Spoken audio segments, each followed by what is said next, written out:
Praise the Lord. आज हम एक और विषय की तरफ अपने ध्यान को लेकर जाएंगे।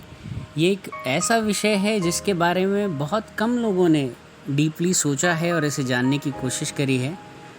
हम यहाँ देखेंगे कि मूसा, जिससे परमेश्वर इतना प्रेम करता था, क्यों परमेश्वर ने उसी मूसा को एक बार सराय में मिलकर मार डालने की कोशिश करी थी।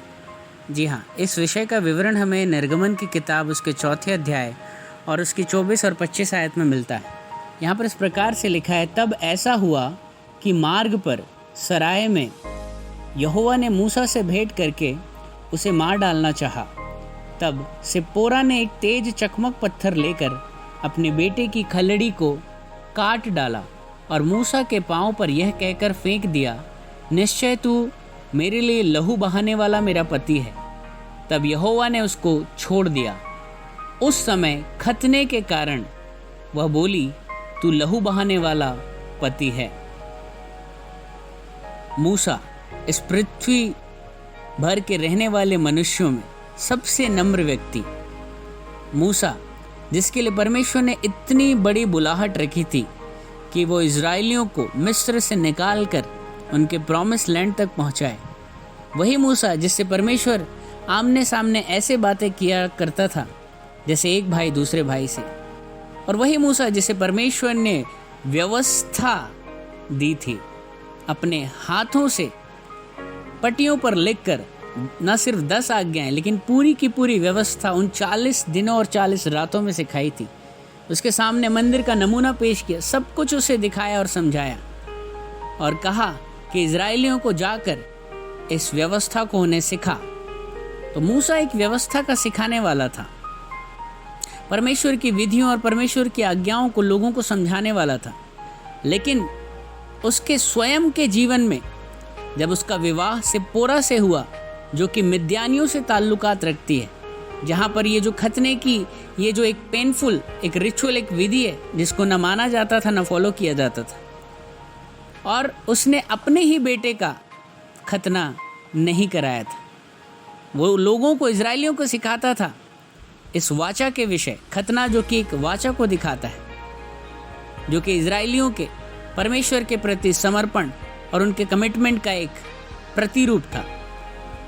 और वही प्रतिरूप वो अपने बेटे के साथ फॉलो करने से कहीं ना कहीं चूक गया, क्योंकि डेफिनेटली जैसा मैंने कहा ये एक पेनफुल रिचुअल है।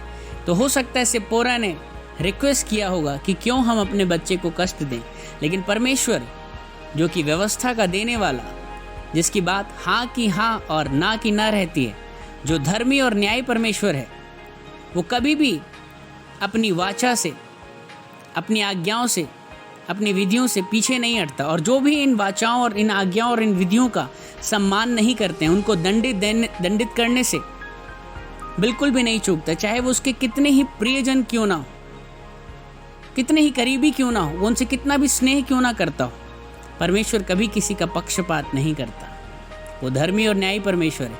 और हम देखते हैं कि जब मूसा ने स्वयं अपने बेटे का खतना नहीं कराया, उस वाचा को उसने वो जो सम्मान उसे देना चाहिए था नहीं दिया, तो परमेश्वर ने मजबूरन, न चाहते हुए भी, अपनी व्यवस्था और विधि के मुताबिक, अपने धर्मी और न्यायी होने के मुताबिक उसे मार डालने के लिए मजबूर होना पड़ा, अपना हाथ बढ़ाना पड़ा। लेकिन सिप्पोरा की उस समझदारी के कारण, उस गलती के उस एहसास के कारण जो उसे उस वक्त हुआ, उसने तुरंत अपने बेटे का खतना किया और उसकी जो खलड़ी है काट कर उसने मूसा के पांव पर फेंका। और कहीं ना कहीं ये करते वक्त उसे दुख भी हुआ, क्योंकि वो क्या कहती है कि तू मेरा लहू बहाने वाला पति है। मैं आपको इस वचन से एक सीख देना चाहता हूँ जो पवित्र आत्मा ने मुझे भी सिखाया, कि यदि हम व्यवस्था को, परमेश्वर के वचनों को लोगों को सिखाते हैं, लेकिन अगर खुद उन व्यवस्था का अगर हम पालन नहीं करते हैं, खुद उन वचनों का अगर हम पालन नहीं करते हैं, उस वाचा को हमने सिखाया है लोगों को, लेकिन खुद उस वाचा का अगर हम सम्मान नहीं करते हैं, तो हम एक बहुत खतरनाक राह पर जा रहे हैं। हमें कोई भी वो वचन प्रीच नहीं करना चाहिए जो हम खुद प्रैक्टिस ना करते हो।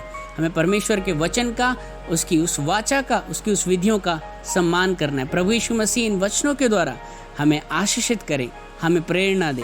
Praise the Lord.